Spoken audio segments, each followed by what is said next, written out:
everyone, welcome back to Pete's Garage. You know, when I find a product that really makes your life easier, I like to share it with everyone. And recently, I put a trailer hitch on my 2018 Chevy Malibu, which means I had to put a wiring harness on it. And traditionally, when you have to add a wiring harness for a trailer, you have to cut into the wires for the rear lights, you have to run grounds, there's all kinds of things you have to do to chop up your wiring harness in the back, and that makes it really difficult and kind of a pain. Well, that has gotten a whole lot easier. Newer cars have connectors in the back. The tail lights run through a wiring harness, and there's a connector which makes them easy to change. And this wiring harness from Tekonsha, now I bought this from a trailer store, I just purchased it, but it was so easy to install, I thought I'd want to share it with you in case you have to install a trailer hitch and you have to put in a harness and you need a name brand, something to look up.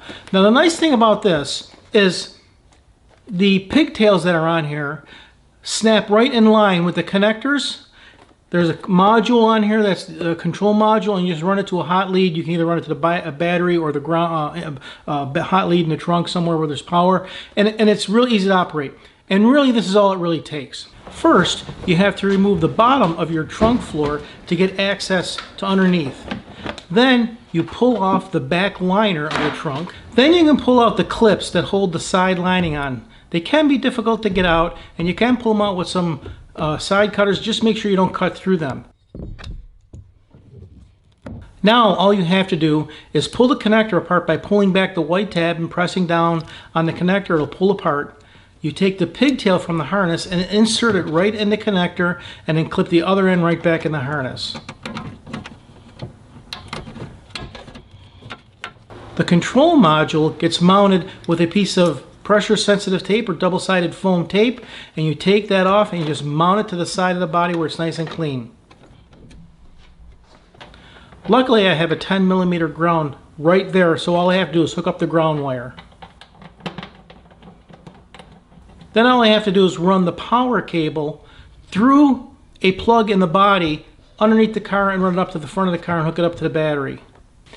Now you just repeat the process on the other side of the car and hook it up to that connector. Then you can put the inner liner back in place, put the clips back in, put the trunk floor back in, and you're all set. Now if you have power in the trunk, there is a power module in the trunk where I could tap into the power supply, but I chose to run it through the trunk floor and all the way up to the front of the engine where the battery is, and I hooked it live to the battery with a fuse.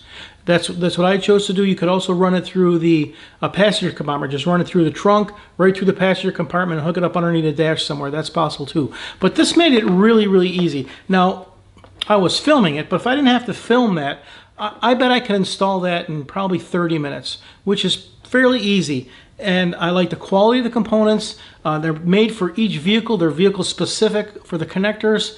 And the thing that's really nice about it is it has a really long pigtail on it, which makes it easy to hook up your trailer. So if you need to hook up a wiring harness for a trailer, Tekonsha is a brand that you should look at. Look up the year for your vehicle, pick the one that's specific to your vehicle, and the installation will go real easy. Thanks for stopping by Pete's Garage.